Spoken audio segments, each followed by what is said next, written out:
વડોદરા મહાનગરપાલિકાની આજે મળેલી સામાન્ય સભામાં કોંગ્રેસ પક્ષના કોર્પોરેટર ચંદ્રકાંત શ્રીવાસ્તવે વડોદરાના ગાય સર્કલ પાસે પાણી પુરવઠાના કર્મચારી ખાડામાં ઉતરી કામ કરતી વેળાએ થયેલી દુર્ઘટનામાં જીવ ગુમાવ્યા બાદ તેના પુત્ર દ્વારા ન્યાય માટે માંગણી બાબતે તંત્રનું ધ્યાન દોર્યું હતું.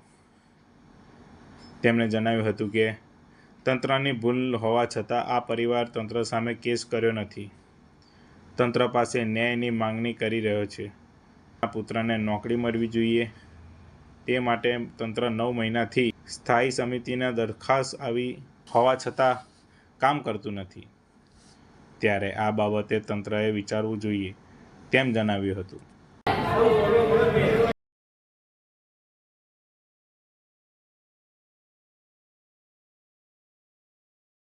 આમાં એવું છે કે એક પછાત વર્ગનો કર્મચારી જે પરમનન્ટ હતો,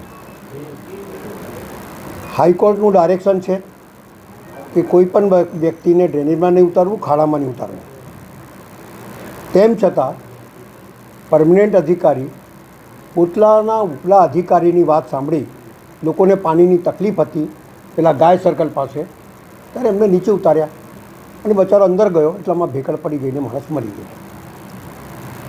સવાલ એ છે કે એક તો તમે ગેરકાયદેસર કામ કરાવ્યું, ગેરકાયદેસર કામ કરાયા પછી એ માણસની ભલમણસાઈ જુઓ કે એને કોર્પોરેશન ઉપર કેસ નહીં કર્યો એમના પરિવારે, કારણ કે વર્ષો જોડે કોર્પોરેશન જોડે સંબંધ હોય, અધિકારી જોડે સંબંધ હોય એટલે એને કેસ નહીં કર્યો. પણ એને એક માગણી મૂકી કે મારા પિતાની જગ્યા ઉપર મને નોકરી મળે તો જેથી મારું પરિવાર ચાલી શકે, કારણ કે ઘરમાં કમાવનાર રહ્યો નહીં. સાહેબ, કમિશનરે એ વાતને સ્વીકારી. કમિશનરે તાત્કાલિક એ દરખાસ્તને સ્ટેન્ડિંગ કમિટીમાં મોકલી. સ્ટેન્ડિંગ કમિટીમાં બેઠેલા સભાસદો અને ચેરમેન 14 લાખ મળશે, 2 લાખ મળશે, આ પેઢી ન હોય ભાઈ, આ લોકોની પેઢી છે અને લોકહિતમાં તમારે કામ કરવાનું છે. અને લોકહિતમાં જ્યારે કામ કરવાનું હોય અને ગેરકાયદેસર એને ખાડામાં ઉતારીને એનો જો મરણ થયું હોય તો તમારે તાત્કાલિક એને નોકરી આપવી જોઈએ. પણ એક અથવા બીજા બહાના હેઠળ એને પેઢી બનાવી દીધી છે કે આટલા લાખ રૂપિયા નથી જોઈતા, લાખ રૂપિયા નહીં તો કોર્ટમાં કેસ થશે. હવે કારણ કે માનવતા એ સૌથી પહેલાં જોવાની હોય.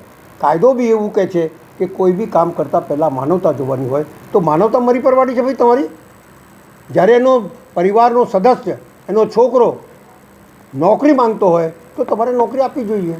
અમારું તો એવું છે કે કોંગ્રેસના શાસનમાં આ શહેરમાં લઠ્ઠાકાંડ થયું અને લઠ્ઠાકાંડ થયું ત્યારે એ કોર્પોરેશનનો એક બી કર્મચારી નહોતો જે મરી જાય.